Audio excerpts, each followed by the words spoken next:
it's whatever you can. Let's see. I'm getting some pop-ups here. How are we doing on sound? Pretty good. I can hear you loud and clear. Okay, cool. I just want to say thanks. I know your time is really valuable. I'm not gonna take up more than you offered it. I really appreciate it. I'm a college student, believe it or not. I look old, but I How I'm in old my are second. you? Yeah, I'm there. I've been around. You've been Pretty around the pretty block? pretty aged. This is my second go, actually my third go round in college. I retired from the military Oh, um in January. So I grew facial hair and that whole all that stuff. But it's old habits die hard. Still waking up early. So um, aloha from Hawaii, man. how early are you waking up? It's about 8 o'clock. You have a dog? I got a dog too. She's over here. Can't see her. Let me bring my dog. Can I show you my dog? Sure. All right. This is Betty. Aw, She's she's cute. you're in the camera. Paxton. She's not happy. Okay, bye, Betty. Hi, Betty. So we should get right into it because I'm expecting a couch delivery. Absolutely, absolutely. Just so before we start off, I just let you know I'm a grad student at University of Hawaii. This is for the disability studies class. It's going to be an illustration of pretty much what you guys have done with City Voices. We asked to get this time with you because we're so excited about what you're doing with the program. That program specifically is what we're trying to illustrate with disability studies on how we're taking an assets or social based approach to working with disabilities as opposed to what you see in other models in terms of trying to heal or cure. What you guys do with City Voices is kind of inspiring because you're not looking at it from that perspective. You're thinking everybody's an asset. And we really want to just learn from your thoughts, what you got. I got 8 series of questions here. I'll try to stick with it. I'm not a podcaster type of guy, so if I really start to ask something stupid or out of line, feel free to stop me. I have no sympathy gene. I lost that in the military a long time ago. Oh, okay. Can I get permission to record this? Yeah, I'm recording it. Okay, cool. All right, thanks, man. So basically, just give my background. I'm retired military. I did 28 years. I was diagnosed with PTSD from trauma. I have a brother who's has injury-induced cerebral palsy. He's has schizophrenia. He's probably the 7th, 8th grade level as far as his cognition. It's a day-to-day type of 24/7 in terms of providing him care. But this particular class is of interest to me because we learn a lot more about how people with disabilities view themselves as opposed to what you see in media, as opposed to what you read in terms of curing. Like I said earlier, this class looks at trying to use the definitions of what people with disabilities want to define for themselves. And I just wanted to start without talking about City Voices and what is City Voices and how you guys got started and just basically an overview. Okay, there's an even better overview. I'll send you the link. I'll put the link in the chat. How about that? Thanks, Dan. And this covers the history of City Voices better than anything I could explain. So let me find the link. You're next level with this thing. I'm a terrible Zoom guy, but I'll grab it. You have chat, right? Yeah, and full disclosure, we put together a website just describing your program, and I'll email that to you. It kind of from this website from the research we did. We also tied it into some of the readings for social media, the social model for disability studies, and how it interacts with what your program is. So we try to take a shot at it. But we absolutely do not have the firsthand account what we got from you. We're going to hopefully get from you today. So in your perspective, though, what makes it so different? What makes it what it is? What's Well, the one of the things description? is that it's run by people with the lived experience. It's from the top down, bottom up, basically me and one other person maybe. And yeah, that's a big difference. And another big difference is that we don't depend on any funding. If we get funding, great. If we don't, we could still do our Really? programming. And we do. We operate on almost nothing. Really? We pay for the website and maintenance for the website, and that's about it. Everything Oh, else so is social media and volunteering. so your overhead cost is pretty minimal. You're not, extensive staff, Yeah, I mean, that and stuff. we're low budget, we're low reach too. We don't reach a tremendous number of people. I think when you have more money, you spend it on advertising and promotions and marketing and whatever. We don't have a budget for that, so very few people know about us. But New York City knows about us.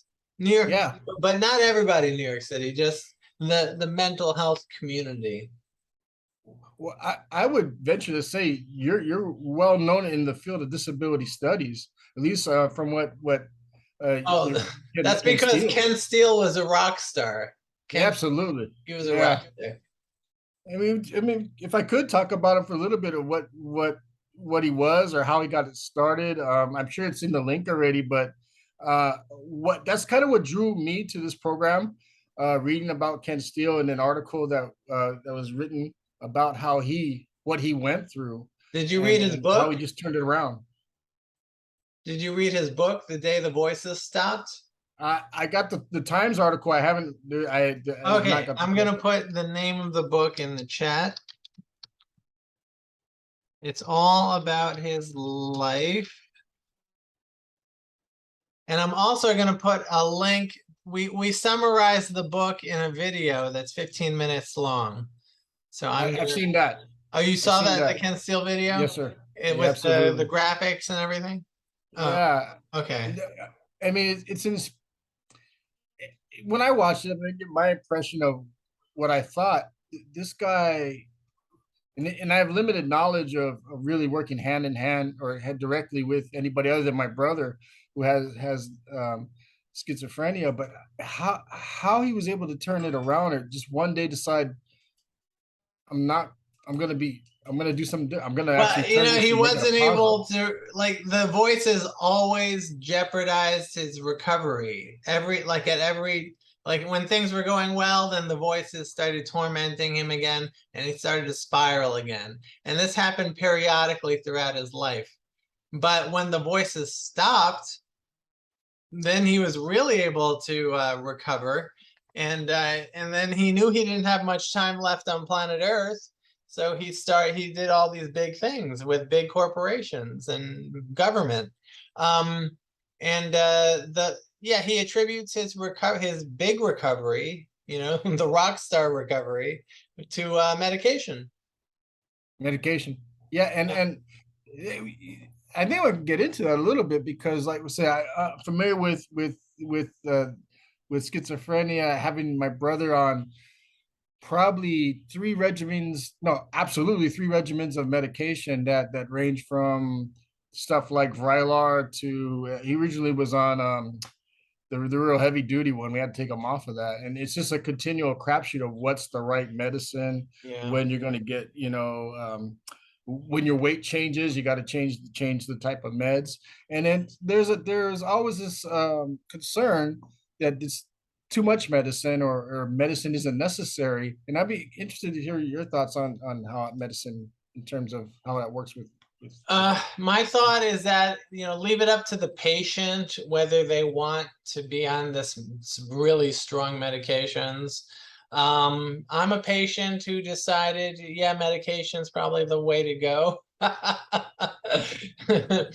Because it works really well for me. And it worked well for Ken. He was like my role model. But it doesn't work for anyone. And this legislation to force people on these really strong drugs with these really strong side effects is wrong. No one should be coerced or forced into taking medication. It should be a choice.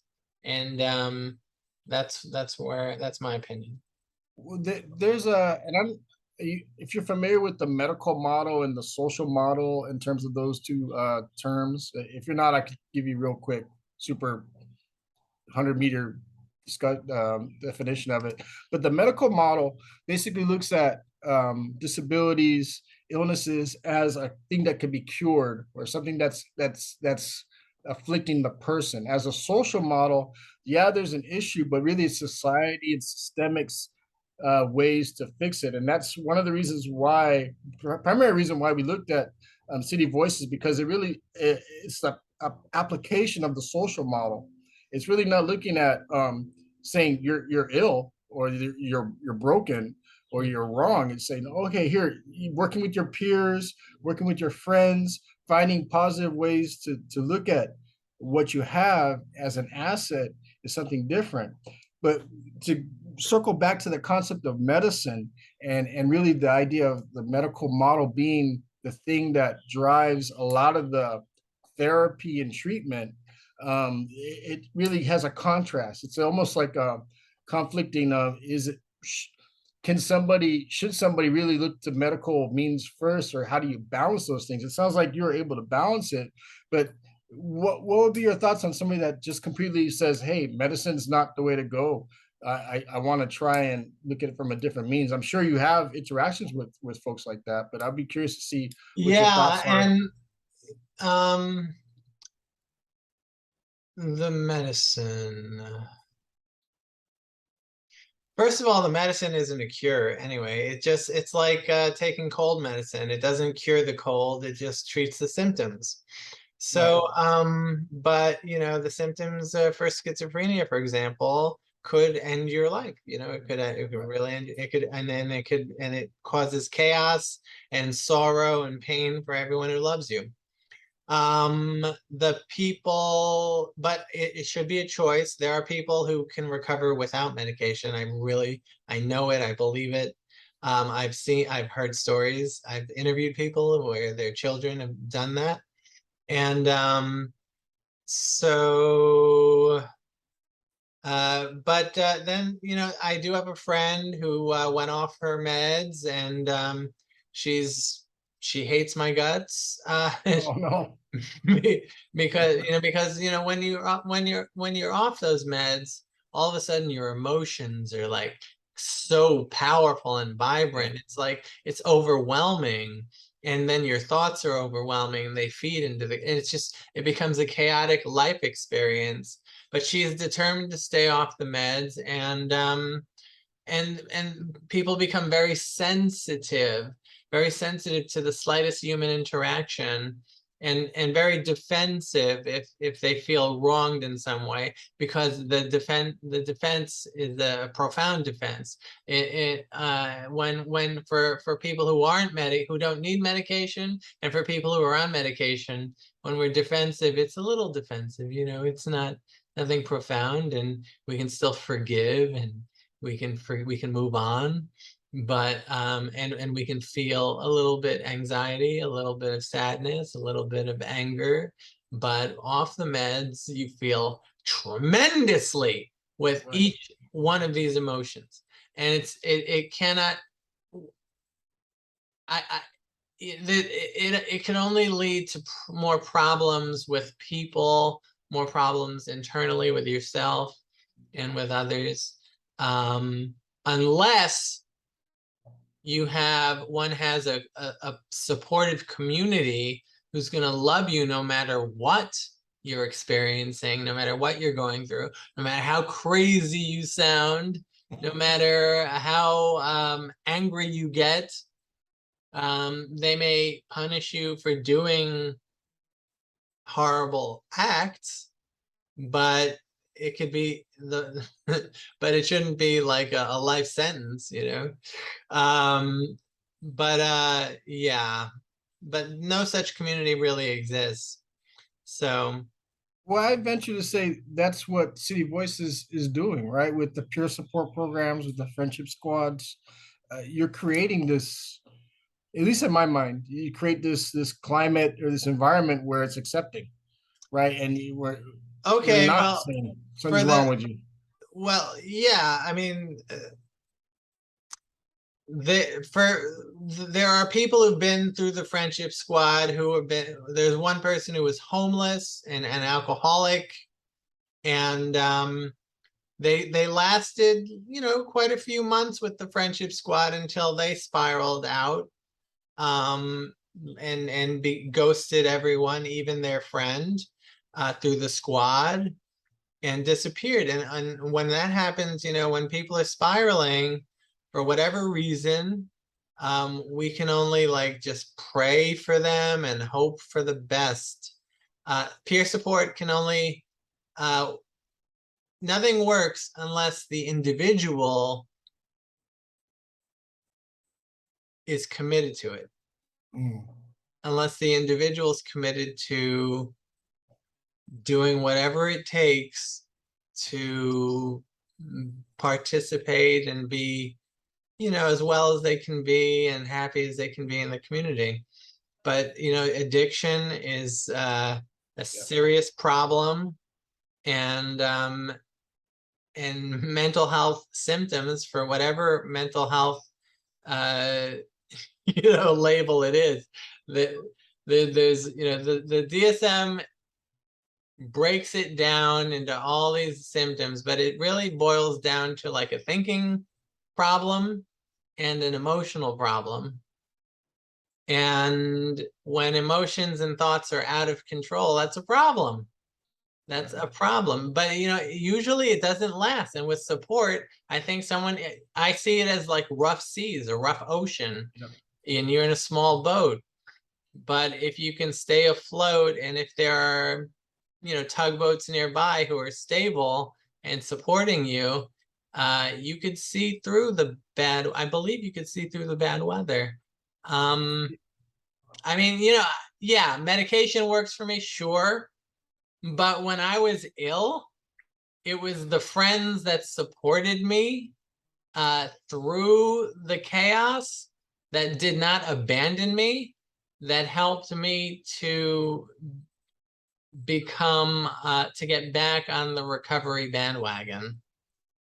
And without them, yeah, medication's nice, but if you don't have emotional support and a feeling of self-love and love from others, then life is going to be tremendously difficult, if it lasts at all. I was going to ask you a question about why the peer support model, why you chose that, but I think it is, you just Not a answered it. choice. It's not a choice. It's just what Yeah, we do. We happen to be people with the lived experience and identify with other people with these experiences, the psychosis, the mental illness, the wild emotions, the crazy behavior, the erraticness. We all share commonality because we experience the oppression and the stigma from the medical establishment, but also from society at large. Don't worry, this is all being recorded. oh no, I'm trying to remember what I want to ask you. My Oh, mind's going 1,000 miles a minute. so we have Crossing my we ears. have all these things in common. So giving peer support to other people who have been through this hell, it just comes naturally. It's like a compassion. It's like a compassion urge. It's an urge to be compassionate for people who've been in your shoes. And yeah. That stigma that you mentioned is no, it's not an understatement. I mean, having lived my life as a support person, as a sibling, um, there's always that concern when you're in public that what we read about in disability studies is a staring, and that concept of staring, and how that power dynamic that occurs from people staring at you, and that feeling of otherness that you get. But that stigma is something that is also, from the outside looking in, we assume that's a terrible thing. But I would be interested to know what's your thought of the stigma of mental illness, and how that's something that you live with, or cope with, or maybe even just Oh ignore. yeah. Well, first of all, for most of us, it's invisible, and people in the general public can't not know unless we do some behavior or act or scream or hurt ourselves or somebody else, or but it's mostly like weirdness, you Mhm. know. So and because that's the myth. The myth is that we're incredibly dangerous. That's a myth. Right.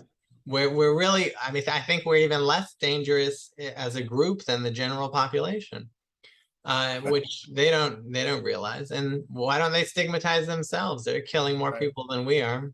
Yeah. Thinking they're So going. yeah, so we live with that notion, and like even as children, you know, I would say to my sister when she did something weird, "You're so mentally ill.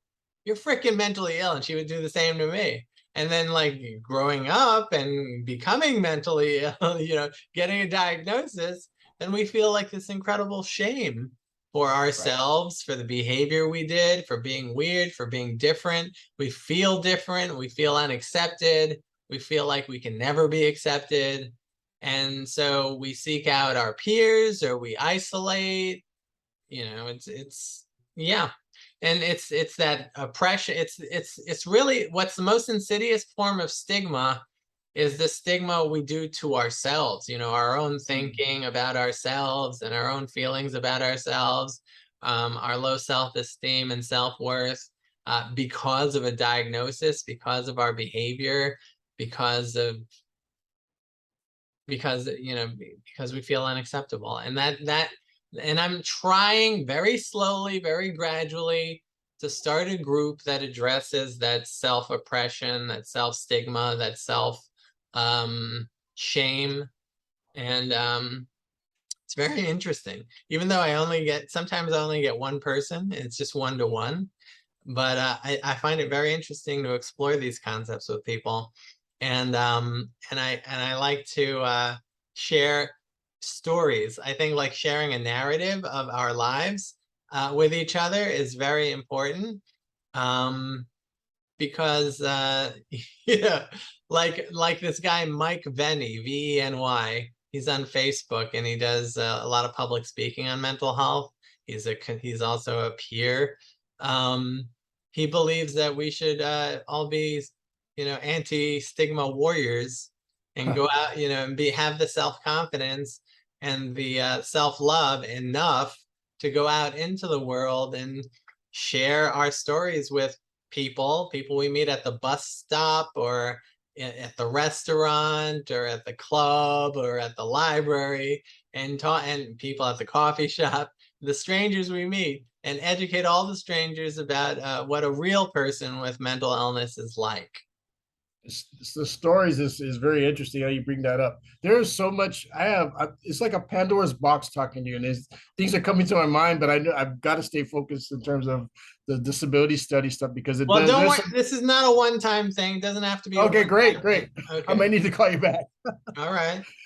uh, I'm not used to playing this role of a student either. I'm used to like being the guy who's being asked the question. But in terms of stories, what you see in Hollywood and film, in media, is the portrayal of people with disabilities that aren't necessarily disabled, right? So you could take an example of Russell Crowe in that movie. I forgot what it was, but the Beautiful one where mind.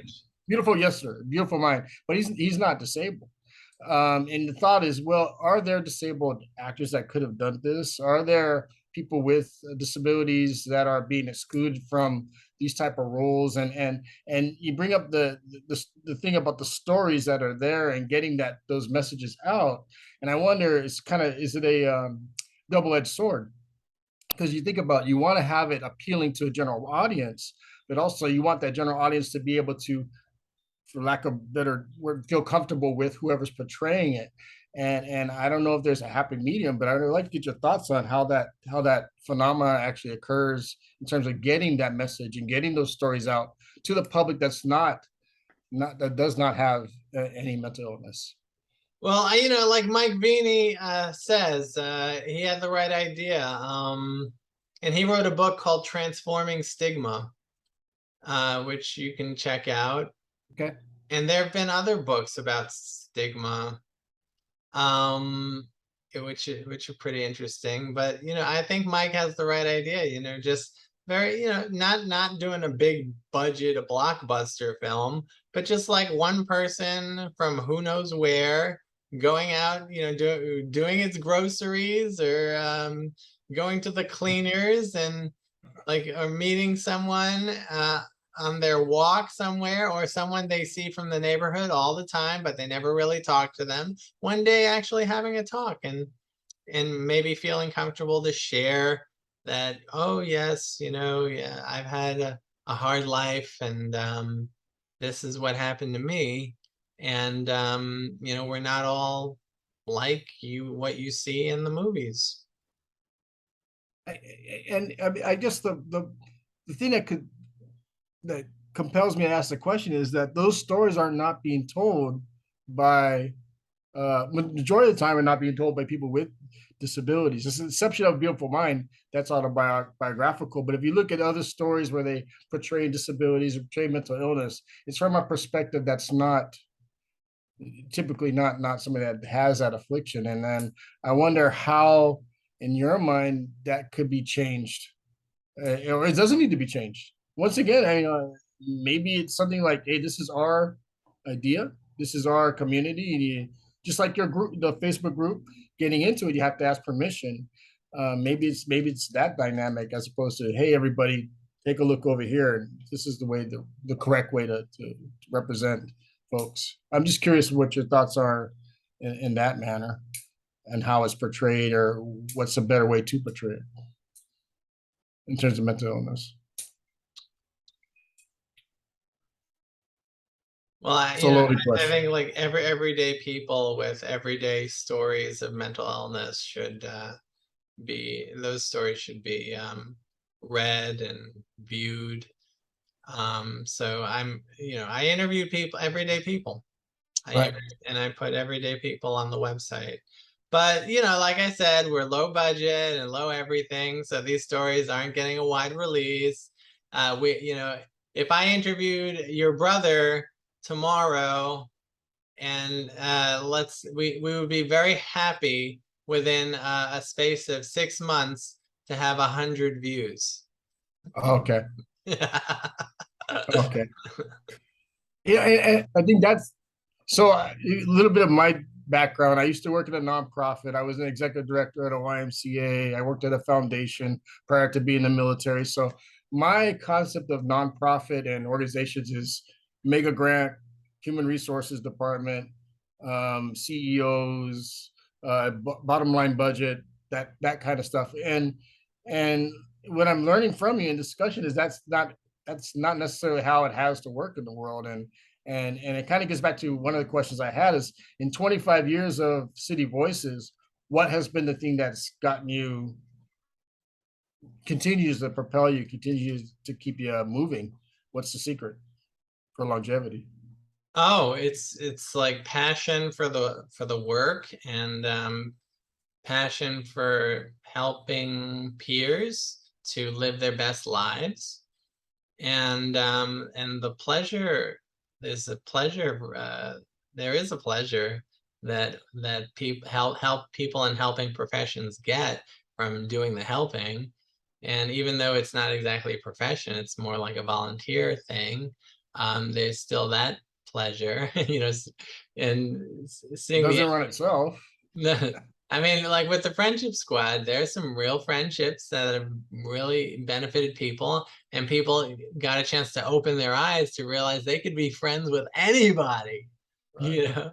And also this whole idea that, a lot of people in our community, in the mental health community, like the only love we get are from therapists and clinicians, like wow, they're listening to me, and they're like non-judgmental, and oh, and that's a kind of love, right? Even though it's, they're getting paid to do that kind of love, right? Well, yeah. But for a lot of people, that's the only kind of love. They're not in relationships, they're afraid to socialize, but they're not afraid to go to their appointments. And that's where, and so when they do socialize, they start to Wow, man. tell, they start to tell, like, well, they start to talk like they're talking to their therapist, like, these are all my problems and blah blah blah, and these are all the things I struggle with. when, friends, when you're making friends, they don't want to hear that. they want fun. What about me? They want joy and fun and peace and joy and fun. And My friends usually want to talk about themselves. oh yeah, I got to listen to them. your friends talk about themselves. Yeah, all the time. I got to listen to them talk. So Now, how does that make you feel? I need new friends. Does that annoy you? No, I mean, I think part of it, and I think that's part of the. I think I get the program. I say program model, but the method that you use for City Voices is, hey, it's accepting. Some of us like to hear the problems. Some of us turn around and make that into gossip, right? Or some people turn around and tease them. You know, it depends on the nature of the friendships, but uh, very few opportunities in my life have been created without those friendships. So that circle, that what we call a network, right? Your social network. Right. What I don't know if you're familiar with Robert Putnam and his work is so he created a book called Bowling Alone, and it talks about this concept of social capital. And what basically what you're doing is creating or eliminating isolation. So through creating venues for people to get together, it sort of goes back to the concept of the bowling alleys back in the 50s where everybody congregated, and then that transformed into this concept of the mall. Everybody came to the mall, and now we have the internet, which kind of serves that purpose, but it really is that idea of you're not alone. It's breaking away isolations, because when communities become isolated, the theory is that they also become more destructive. And if you talk about communities, it's not just the physical community, but also the mental health community, the community that you live and work Yeah, with. I mean, I've noticed a lot of people in the mental health community using social media to feel less isolated. And there's like serious limitations with that. Yeah, It's not as emotionally, spiritually satisfying as direct communication with someone. Like even over the phone is better than just chatting someone up on the internet. Uh, but then the best is to have activities and fun things that you do with people in live and in person. And so, so we try a little bit of that. We have like a small core group of 5 or 6 people who come out to our events, in the city parks and in the museums during colder weather. But we're trying to expand that gradually. I started getting involved with a clubhouse called Fountain House, Fountain which House. is Yeah, the largest clubhouse in the world. And they're like a $35 million nonprofit. And although they're not perfect, they're corporate in many ways. But what they do is they do provide a community for people. And I'm trying to engage that community to come outside of the Fountain House uh, building and come out to these events in the general public. Because the general public doesn't see much of us unless we're doing heinous crimes, right. because we're more afraid of them than they are of us. Right. I mean, you mentioned that what occurs with bigger organizations, like, and I say I worked in some of the here bigger ones in Hawaii in a prior life. And one of the most fulfilling things I was able to do is work in the public housing communities, work directly in the public housing building, and getting to have that firsthand contact with the clientele or the participants, the members. And what's interesting about City Voice is that's the crux, at least of what I see, is your program model is basically based on the other people, right? You don't have to worry about all these things about having these inventory assessments or intake forms and credentialing and we used to call it, I forgot the name of this monster credentialing board we used to do back just 30 years ago. But No, you're right. It's none of that's is right. relevant. Is it Community project, necessary? Is community the question. projects run by the community. Right. It's It's not necessary. You don't it's need it. more Or it's I'm more saying like you don't. Do you feel you need it? All those other bells and whistles? well, I mean, I'm basically a one-man show. So I don't, all those bells and whistles, they're irrelevant, and it'll just slow me down. There you go. Um, and but I would like to be more. I would like more of a team. But the people that I sought out to become part of the team are, they have their own lives, and Right. they love what we're doing, what I'm doing, or whatever. They love what we're doing. But they I I haven't, for some reason, I haven't been getting as much help as I had always wanted to get for doing all this stuff.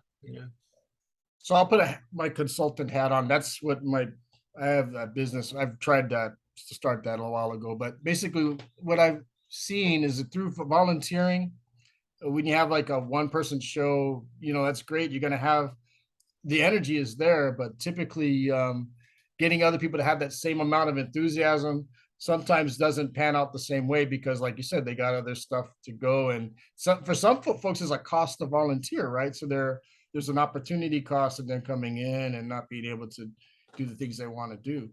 But I go back to you guys have been 25 years in operation. 25 years is not a insignificant amount of time. Mm-hmm. I mean, tech companies up and come up and fold in span of 5 years, right? Yeah, So it's like they what they they there's a glow, secret they there.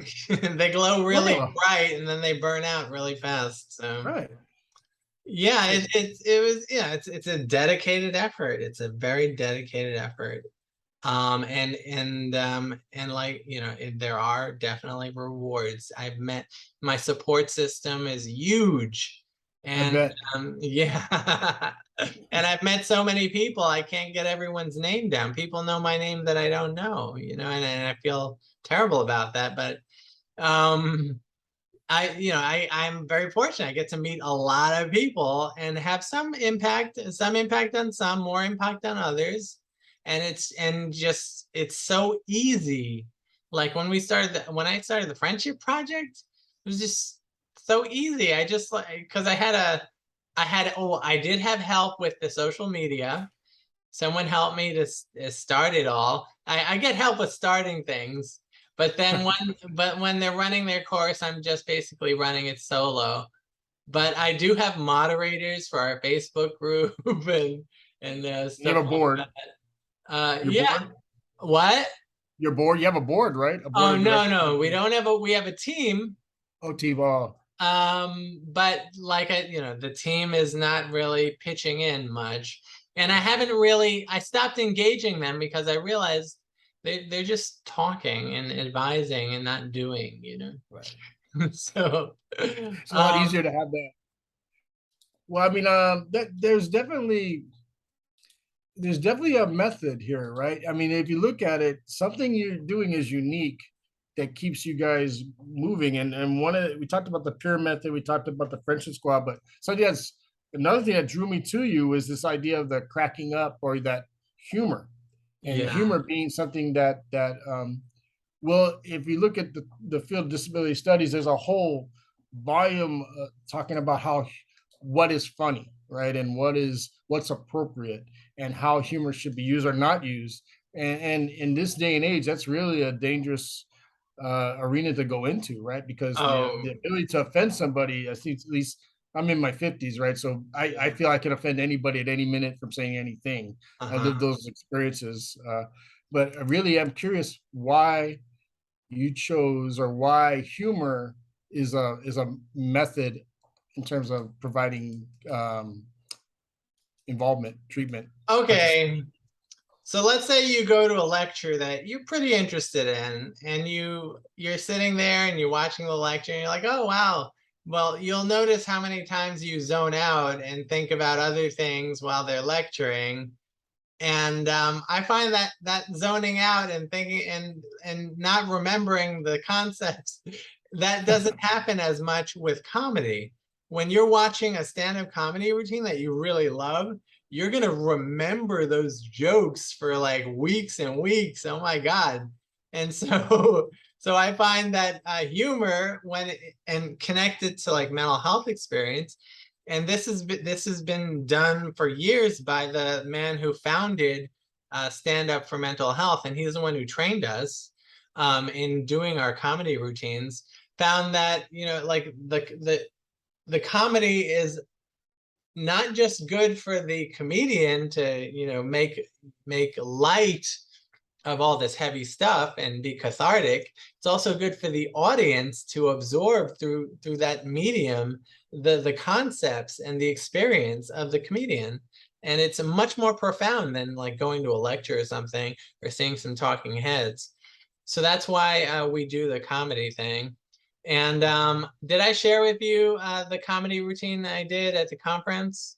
I had the cracking up. I've done a lot, some research on the YouTube, but please, if you could, Oh anything, yeah. I'll take anything you give me.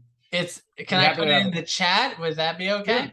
Sure. Sure. Okay, this is like, this went off really well. Like about a month ago, I was at a conference and I performed this comedy, and it was like a hit. So I'm gonna share the link to the Drive file with you, and you can read it, and it's pretty cool. I liked it. I don't know how I came up with it, but I came up with it. You know, like we channel things, you know.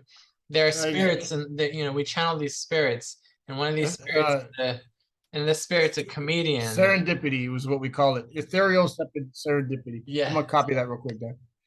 Don't mind. Okay. No, not at all. Well, when I get back to humor is a dangerous thing though, right? So I grew up, I mean, my heroes were Eddie Murphy and Richard Pryor and George Carlin and all guys from New York, right? Yeah, no, Richard Pryor, no, Richard Pryor's from Illinois. But this whole concept of edginess, honest, true humor, and I guess it comes back to some of the readings we talked about what is funny, what's appropriate. Is it okay to laugh at a disability?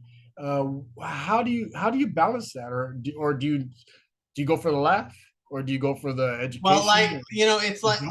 like the Black community has transformed the N-word, right? Like Right. like it's like a Black comedian using the N-word, it's okay. It's his experience, it's his ownership, and that's the color of his skin. So the same thing applies to people with mental illness. You know, it's our experience, it's our pain, and we can make fun of, we can do whatever we want with it, you know. And if Yours, right? we want to It's turn it one into asset. yeah, I it's get it. ours. It's our, we own it. It's your thing. Yeah. You don't want this.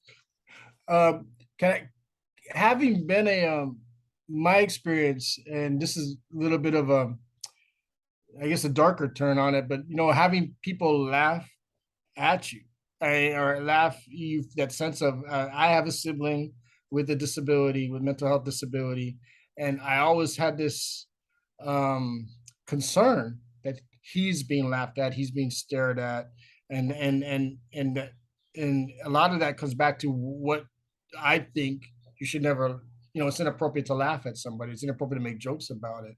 But then I look at, and I watch some of the routines, and they're not. That's probably the worst, at least in my mind, the worst way to look at having people really accept it is you have to be honest about it. But I just curious what's the effective way to communicate humor? Is your brother as bothered by the laughter and the mockery as you are? Yes. He Yeah. is? It Yeah. bothers him a lot? Well, loud noises set him off. So he has this anything that's out of the overstimulation that'll Oh, cause him to okay, get but does he episodic. take it personally? Oh no, no. Well, that's the beauty of it, right? It doesn't last. Yeah, I think you mentioned it earlier in our conversation, like the waves that come up and down, and then it's over, right? So you get on that, be in Hawaii, you ride the wave, and then the next one comes, and you wait for it, and the more appropriate you are at swimming, the more you can handle the water. Same thing with managing him His is basically experience. understanding where he goes, how he's going to move, and then you go with it. Well, then I suggest you learn from that, from him, Yeah, yeah. because it No, thank sounds you. like you're taking it personally, you know? No, yeah, yeah. That, you know what, that this is better than therapy, man. Thank you. So it's supposed to be me interviewing you, but I think you gave me something there. Mhm. Uh, a lot of the and I think there's a dynamic of the caregiver and the family members that really have a lot to learn from their perspective. They just don't get it. They're not given it, and I think that's kind of something where I look at. My next question is how this model could be expanded, or do you see this is something that could happen? You say, oh, it's really small, right? It's only in New York Yeah, City, but yeah. is it something that could happen here in Hawaii? And Oh, I could talk about Hawaii, how Hawaii is different. Hawaii's a little yeah, of different. course it could. It could happen anywhere. Um, I don't know why I don't see any reason why it should just be in New York. And with social media and all that, I talk to people from all over the world. I talked to someone from Hungary last week and someone from Israel like the week before, Mhm. and interviewing people and getting to know them and being friends. One of the friends from the friendship squad, he dropped out of the friendship squad, but I sent him a link. I'll send you this link. Yeah. It's called Warm Space. I love Warm Space. Warm Space. Oh wait, hold on. Warmspace.io. And he found, and it's like a spiritual way of communicating with people, and it's free.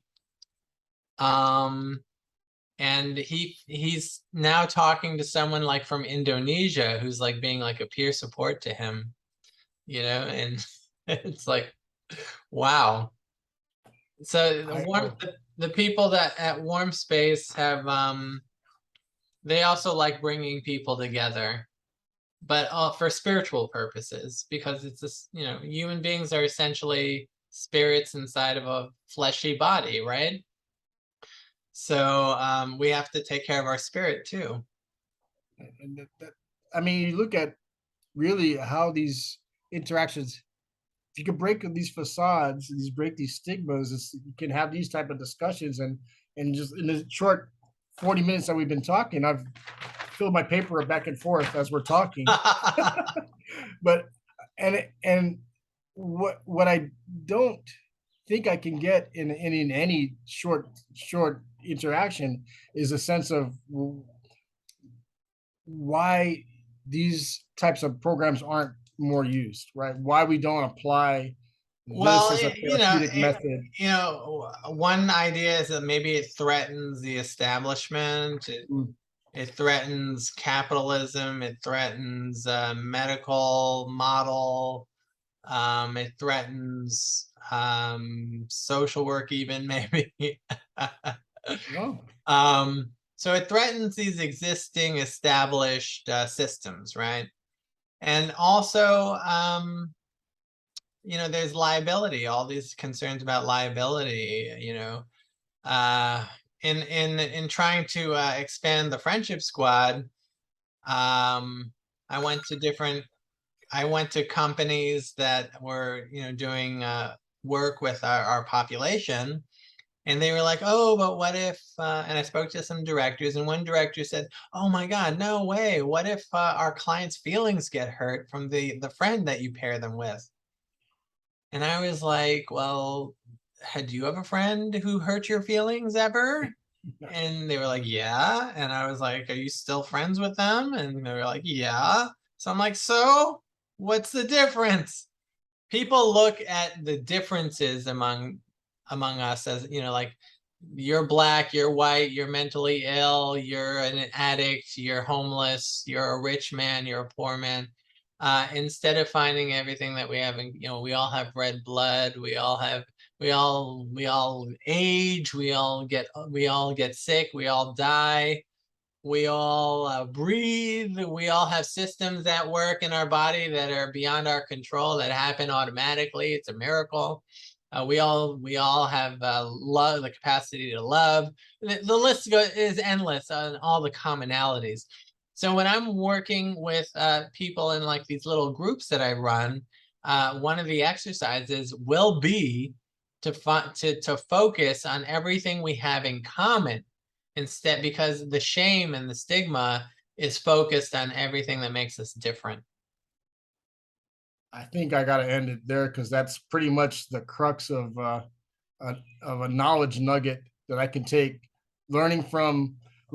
You mentioned it earlier, just about learning from my brother on how to cope with it, learning from your group on how we can interact with one another. That'd be a beautiful thing. So I can ask one last question before Okay. your furniture gets there.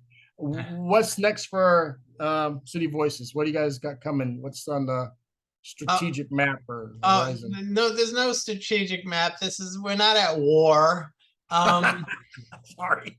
So Old habits die hard, bro. you're a soldier, man. Yep, this is what I am. So we have a variety show coming up. Like before we did Cracking Up, a comedy show, but now we have a variety show with all kinds, like singing, dancing, comedy, and juggling, whatever it is, ventriloquism, whatever it is. We've got a variety show coming up, and that's going to be virtual and in person. So it's hybrid, and I'll send you the link to that. Can I put it in the chat? Yeah. I'm trying to make sure I grab all these things. You can save the chat, but don't save it yet. Let me just add this one thing. Okay. I definitely need a Zoom 101. Okay. This is a link to register. It's free for the Eventbrite. It's the variety show. So you could save the chat. You see those 3 dots? Yep. You can click that, and then it should say save chat. Right? Save chat.